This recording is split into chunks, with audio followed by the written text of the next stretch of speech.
Good morning. And welcome. Welcome to you who come in need of healing. Welcome to you who are confused. Welcome to you who feel betrayed. Welcome with your problems and your pain. Welcome to your joys, your wonderings. Welcome your need to hope, your longing for assurance. Instead of answers, here you may find safety for your questions. Instead of promises, may you find community for your struggles.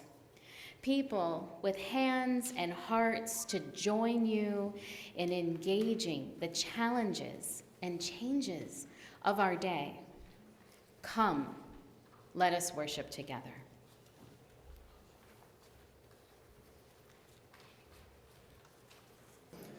Whether you are a member or a visitor joining us in person or you are worshiping virtually, we are so happy that you have chosen to join us this morning. For our worshipers online, a Zoom online coffee hour will follow services starting at 11:30 a.m. Pat Infante from the UU Central East region will join you to assist with the pastoral care if needed. For those here in person, we have a coffee hour in person in the common room downstairs where we'll be honoring Hannah's 15 years of gracing us with her beautiful music.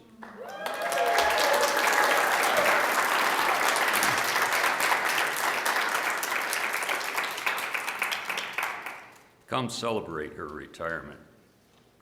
At 12:15, to further process the events of the past week, we will be gathering. We can be gathering with Reverend Mathieson in the Fuller Chapel. We're so happy you have chosen to worship with us. In the spirit of transformative power of community in all its forms, I am so happy to welcome you to the Unitarian Church of Harrisburg. Whoever you are, wherever you live, whomever you love, whatever you do for a living, you are welcome at the Unitarian Church of Harrisburg.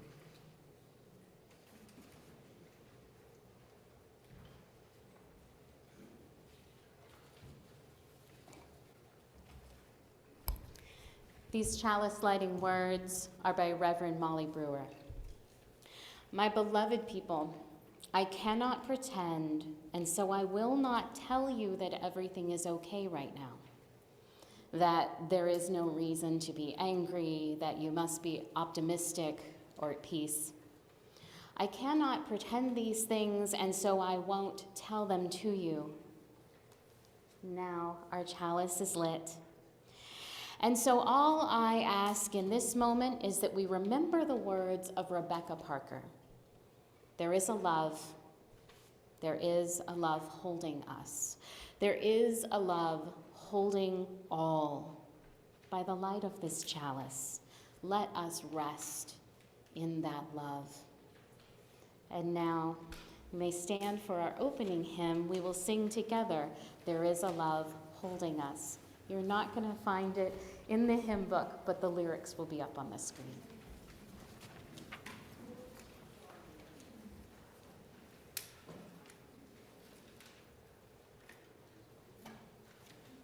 And we'll play it through one complete time before we begin singing.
Good morning. So I know that your order of service says that we are reading, that I am reading Muddy Children, but I was graciously allowed to make a last-minute audible, and I felt like being bright and colorful instead of muddy today.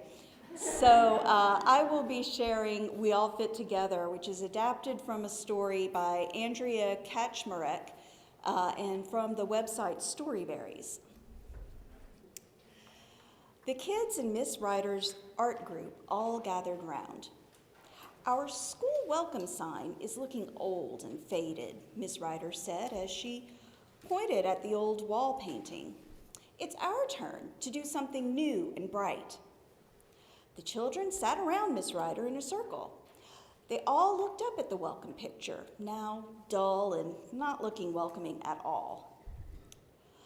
Let's collect some ideas, Miss Ryder said, standing up. The children started to think. Let's just do a new welcome sign in bright colors, said Ella. Miss Ryder smiled. Nice idea, but I was thinking that we could paint a big picture about all you children, something a bit more special. Sarah smiled. How about a giant heart with all our names in it? Why a heart? Why not a dragon with all our faces in it? Ali joined in. Oh, all our hands in lots of different colors, Carlos suggested. They've got that in my sister's nursery school. A unicorn in rainbow colors, Mia put in. I've seen that too. Sport, exclaimed Tiger. We do lots of sports. Let's have an enormous picture with all kinds of sports. Your ideas are all so good, Miss Ryder said, nodding. We'll have to write them down and pick the best one. The earth with people all over it, Maddie suggested thoughtfully. Fair play, no bullying or nasty things, supplied Nick, also thoughtful. We could paint a big rainbow and write those things on it. Then Eliza joined in. It's a puzzle. How can we all join in and paint a picture? We've all got different ideas. Yes, Arnie agreed. We've all got ideas, but how can they fit together? Miss Ryder smiled and raised her hand for them all to listen. That's it, she exclaimed. We all have different ideas, but we all want to paint one big picture.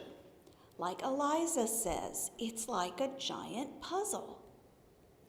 The next day, Miss Ryder showed the group an idea.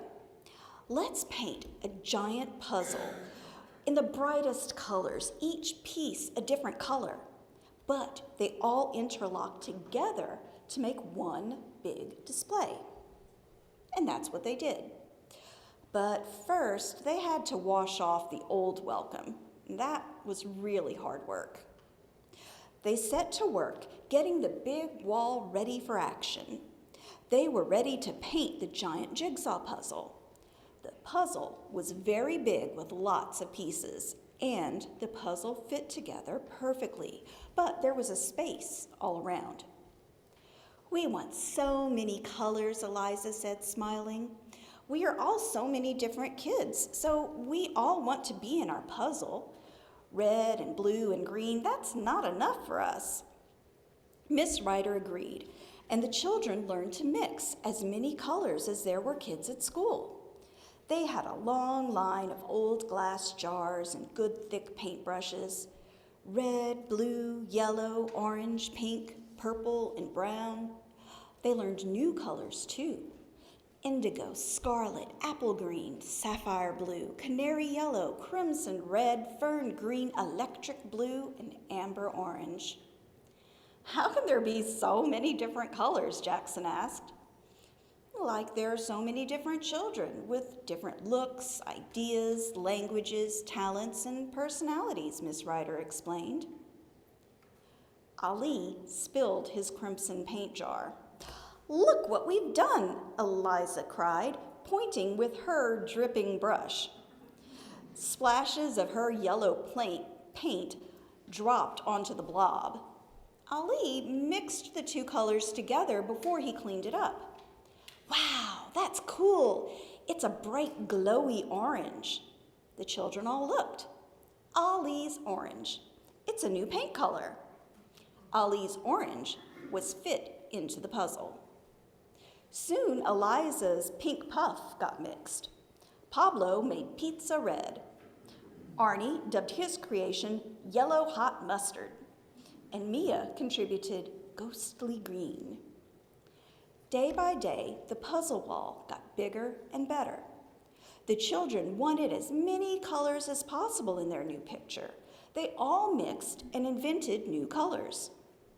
They aren't all bright, but they all fit together, just like us, Maddie said. The children stood back and were very proud and pleased with the new welcome picture. But it isn't quite finished yet, Miss Ryder told them, and she pulled out a ladder. This is for the brave ones.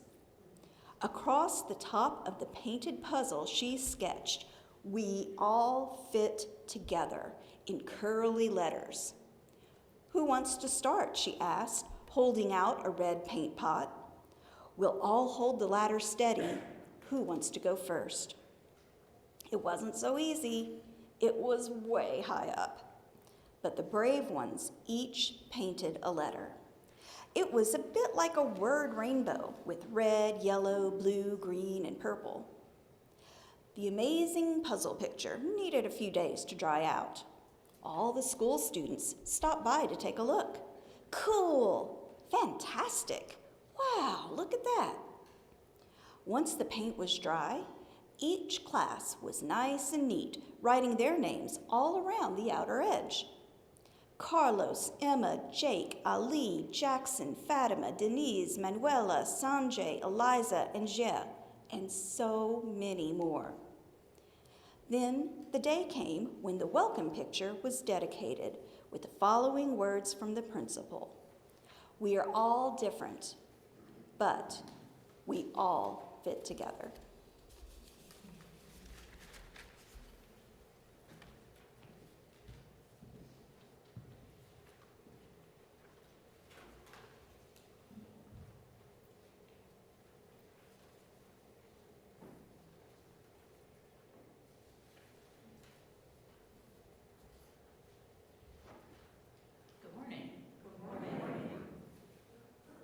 I'm gonna play a song for you. This is actually the first song I ever wrote on guitar.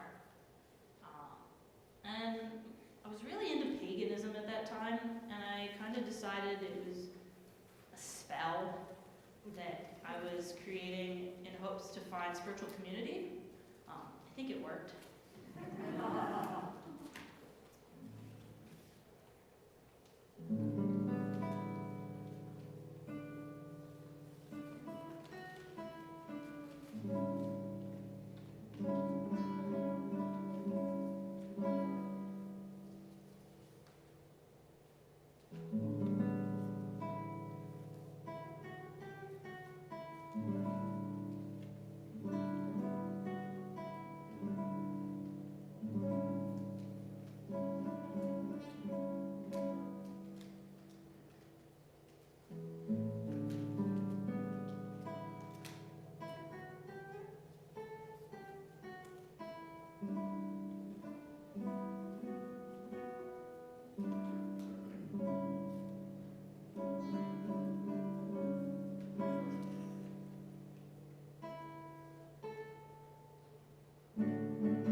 Great and gracious truth, known by so many names, and by no name fully known, yet always you are life, and always you are love. Sometimes the world makes no sense to us. All that we've known has been tossed in the air, and with up and down having changed places, we don't know where it will all land. We don't know where we will land because the world no longer makes any sense. What we thought was true is being called into question. What we knew to be safe no longer seems so. Spirit of life and love, it would be lovely if everything could easily go back to the way things were, yet we know that the way things were wasn't as fair and as just as we know the world should be. The comfort of some came at the cost of the discomfort of others, and that is not the world we dream of.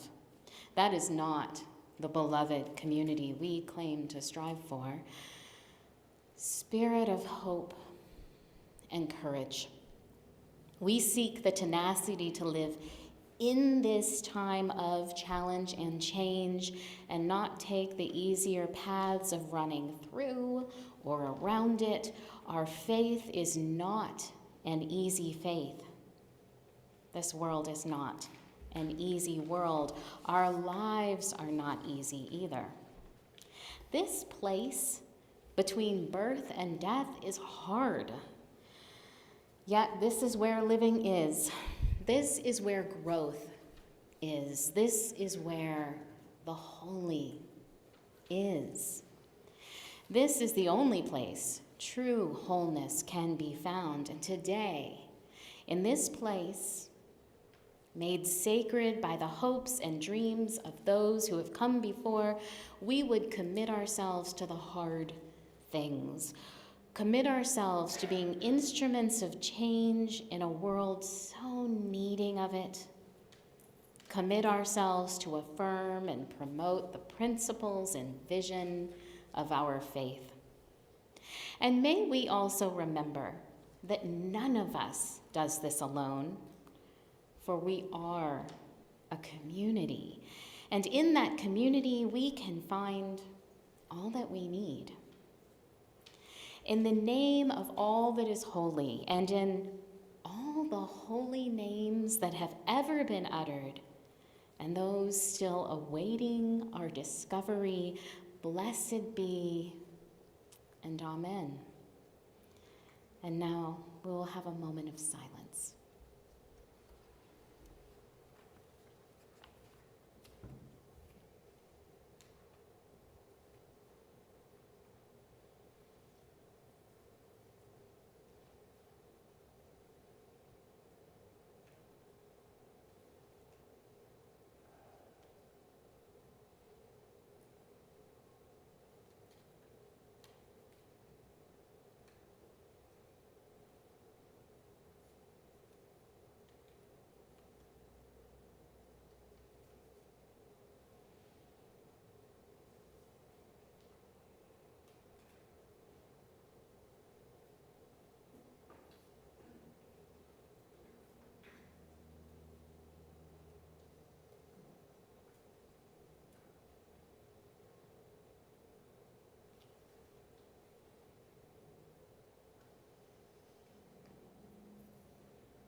For the past 13 years, this church continues to be a blessing for me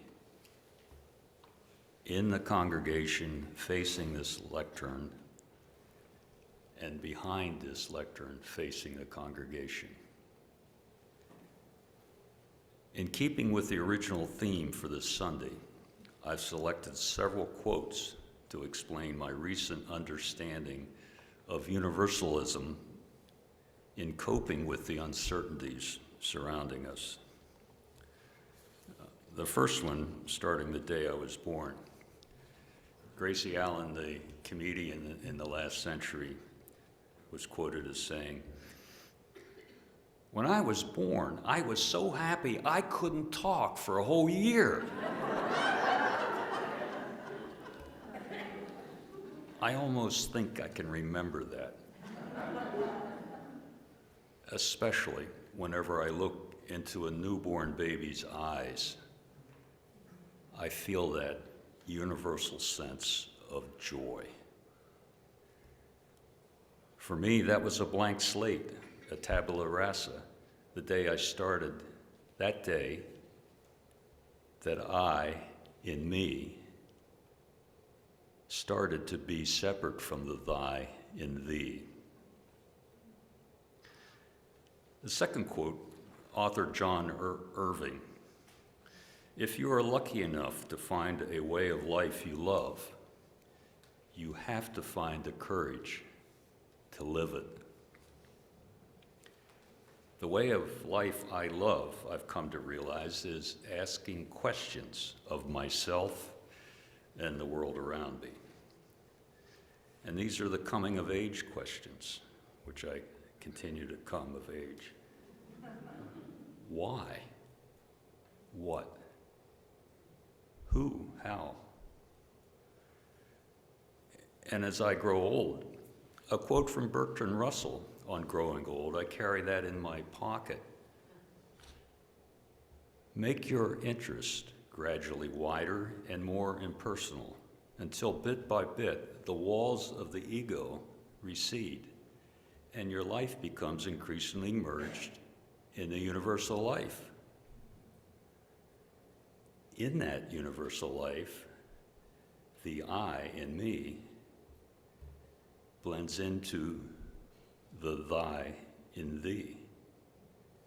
John Donne, quote in 1624 in his poem, "No man is an island entire of himself." So I feel that thoughts come through me more than they come from me. I am a filter at best, bathing and occasionally catching some of the universalism around me. And if you suffer, I suffer. It's important that our congregation is sharing our joys and sorrows. A final quote from Mr. Rogers that he said to his TV audience in September 2001. My mother always told me after a tragedy to look for helpers.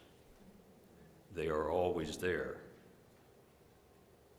Our helpers are each other. We need hugs. Virtual hugs are filling this service today. Do you feel it? I do. I'll join you later in the coffee hour with some elbow hugs. Thank you.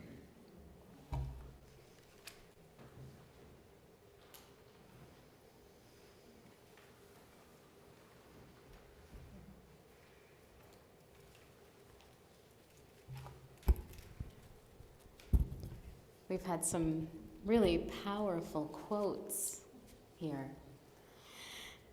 Starting with, there is a love. That's part of the whole universalist thing, isn't it? That's what we do. That's what we've inherited. There is a love. And It's here. It's in this room. Go look for the helpers. I'd like to echo Jim and Mr. Rogers, and I'd like to encourage you to look around right now. Just turn your head and look. Look at each other.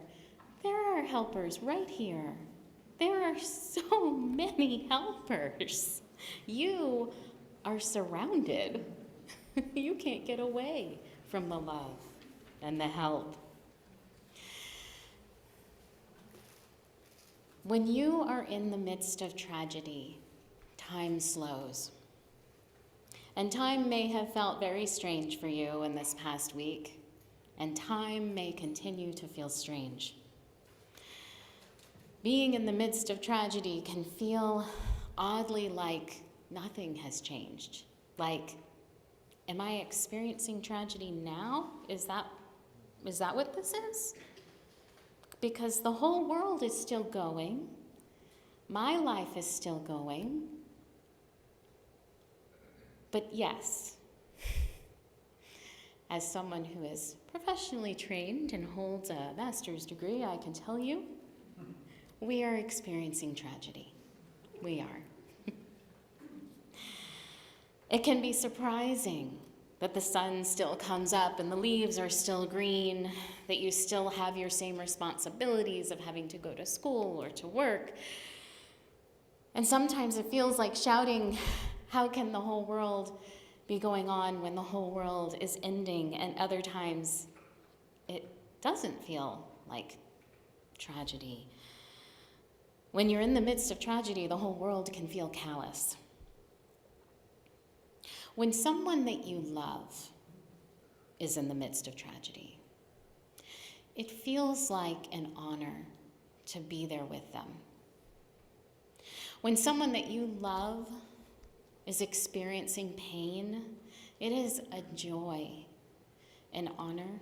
It is a holy thing to be with them and to hold them in love, to let them feel, to let them fall apart, to let them be.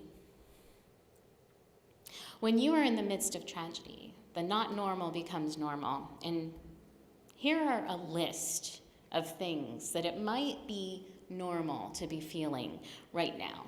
You may be feeling angry, sad, scared, confused, worried, guilty, ashamed, worried about the future of this congregation, numb, filled with rage, heartbroken, unsure, like you're not really convinced any of this is real or what's happening is fair. You're not really convinced that other people's opinions are correct. You may feel unsure of everything.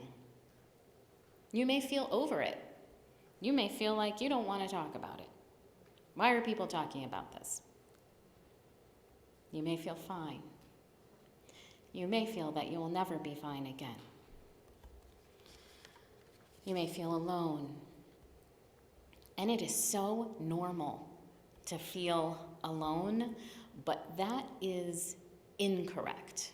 You are not alone. Always look for the helpers. They are here. They are you. They are me. I'm the minister at the UU Church in Boiling Springs. We are your closest geographical neighbor. We are your child congregation. You are our parent congregation. 25 years ago, our congregation spun off of this one, so we are siblings. You might not know me personally, but you know people who attend my congregation. Maybe you visited us out in Boiling Springs. Maybe you came to the revival that we held last month in York. Maybe you saw my colleague, Reverend Cindy Terlazzo, preach right here when she came and led a service last month. Reverend Cindy and I went to seminary together. There are all these connections. You are not alone. You are less alone than you know. Next Sunday morning, I hear that Reverend Sunshine will be here. You are not alone. You have sunshine coming. If you have never met Reverend Sunshine, you may be thinking, what a name. This is someone worthy of that name. We ministers know each other. We UU ministers are holding you. There are so many helpers here today, and who will be with you in the coming weeks. Lean on us. Let us help you. Your UU family is here. We are holding you. So it's okay to feel like you're falling apart. It's okay to worry about the future of this congregation. It's okay to argue with people that you love. It's okay to not feel okay. There's no right or wrong way to survive a tragedy, except to spend that time convinced that you are doing it alone. Look for the helpers. At the UU Church in Boiling Springs today, we're talking about what a wild experience it is to be a spiritual being that is experiencing being in a body. How weird that is. They're talking about the word incarnation, and you may remember that word from any background or interaction you've had with Christianity. The Christian scriptures say that Jesus of Nazareth was incarnated. And the actual translation for that word is that he wrapped himself up in meat.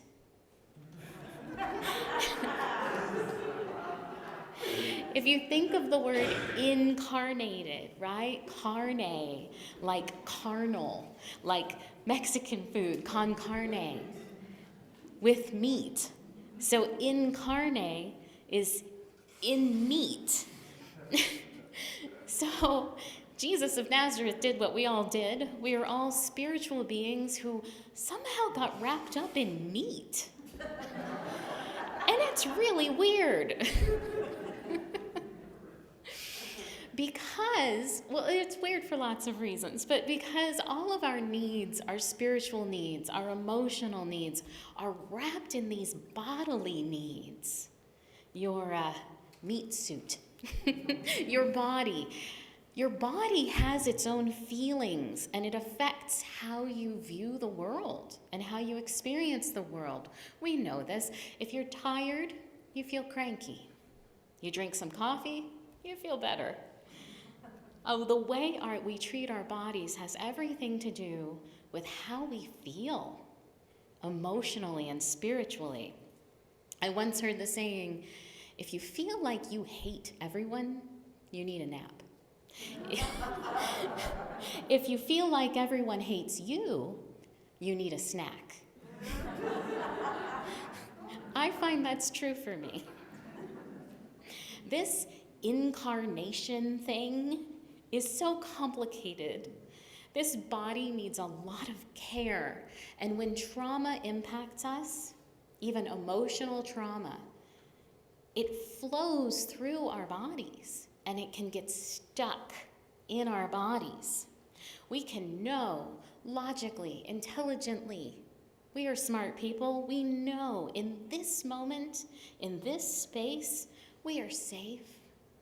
This is a safe space. We are out of trauma. The worst is over. Time has passed.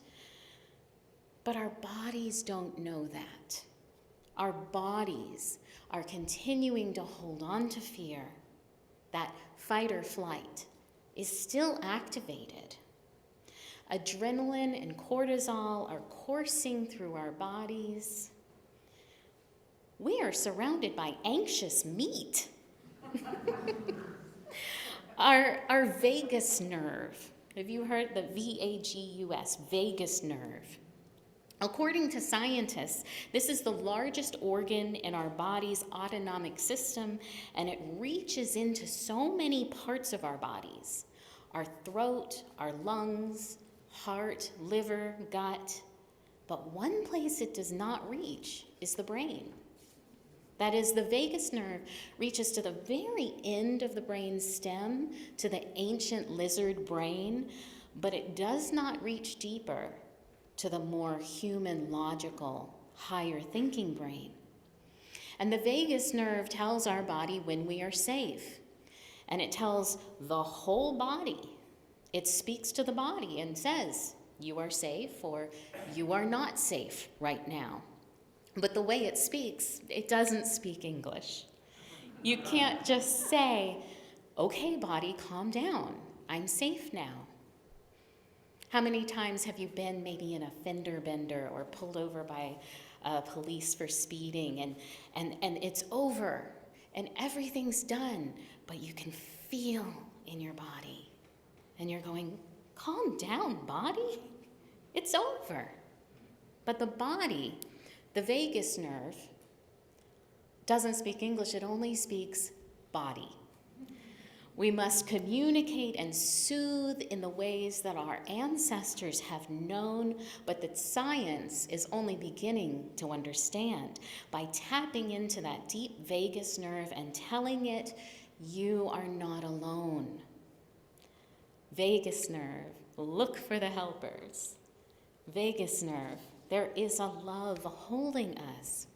So as spiritual beings who are having this weird bodied physical experience, we feel and metabolize emotional experiences through our bodies, which means that when something is hurt, damaged, traumatized, the healing must not only be emotional, not only spiritual, but the healing has to come through our bodies. And so I'm going to tell you about how to translate into the language of incarnation. We physically do things to soothe our bodies. Maybe rocking back and forth. I'm going to try that. It feels silly. Let's be brave and try rocking back and forth together. Maybe a hand over the heart, if that feels soothing. If the hand over the heart doesn't do it for you, keep your hands in your lap. Maybe hand on your stomach. Doing the thing that feels supportive and soothing to your body, where you are holding your vagus nerve and saying, I love you, vagus nerve. I know this feels a little silly, but it's backed up by science. Saying, we're okay. And the fact that we are doing this together in a room together activates that ancient lizard brain and tells that lizard brain, oh, maybe we are safe. And another thing that really is scientifically proven to be very, very healing is to hum together in a group. So that's what we're going to do now. I am not a musical person, but let's hum.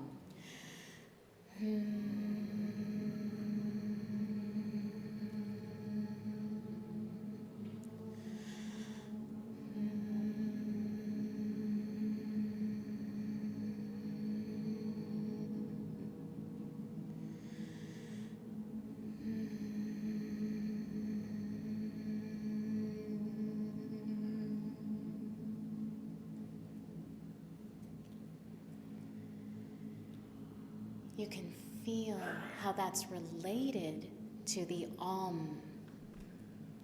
It's related. There's so many cultures and so many traditions that understand on a deep level how this, just making this noise together, whether it's or connects us, roots us to the ground, roots us to the mystery. So anytime your body tells you that you need something, listen to it, because it only speaks body. And the only way you can reply to your body is by giving it what it needs. in any given moment, if your brain knows that you're safe, but your body doesn't seem to really be connecting to that or really believe it, you can tell your vagus nerve by giving yourself a soothing touch, like hand over the heart, by doing some rocking, by humming, whatever is appropriate in the moment. Maybe if you were just pulled over by a police officer, you don't want to hum. But whatever is appropriate in the moment, I'd like to do one more together. Let's do a hum, but it's more of an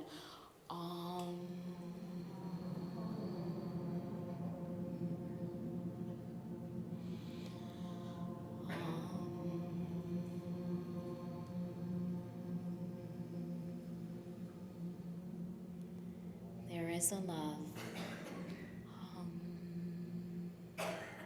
There is a love holding you.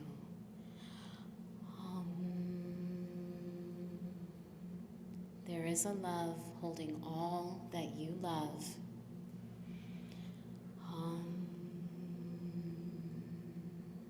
Rest in that love. Amen.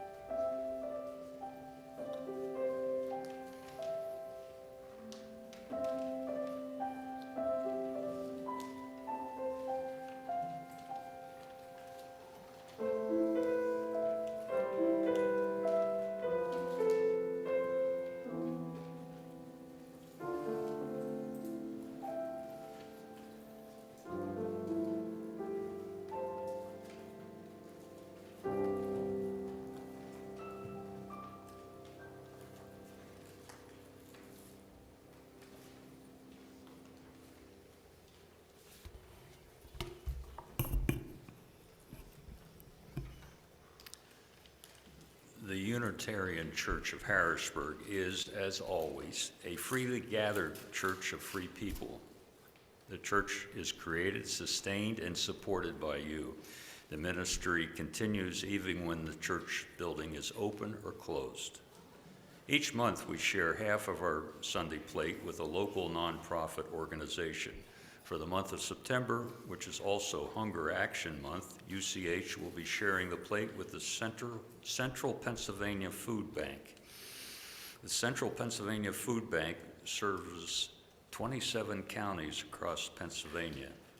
An affiliate of Feeding America and Feeding Pennsylvania, the food bank maintains healthy food hubs locations in Harrisburg and Williamsport to serve the geographically dispersed community and distributes food via a large network of local partner agencies. For those worshiping online or for those here in person who wish to contribute online, please see the email with the link for today's service or visit uchbg.org homepage for options for contributing. For those who are here in the sanctuary who wish to contribute in person, the collection plates will be passed around by today's ushers. Your financial support and commitment matter. Please consider giving what you are able.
please rise as you are willing or able to sing with us hymn number 1008 in the soft-cover teal hymnal, When Our Heart is in a Holy Place.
In the best of times, we hold hands, but since we're back to being masked, I encourage you to spiritually hold hands with one another at this moment. If you feel comfortable, maybe bump elbows.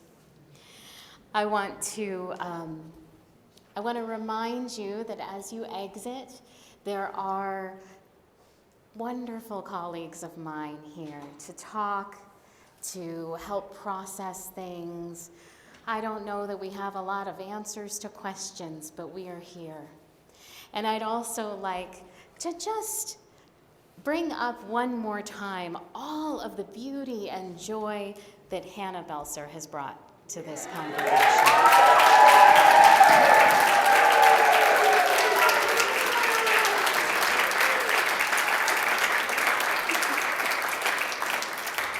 So another reason to stick around.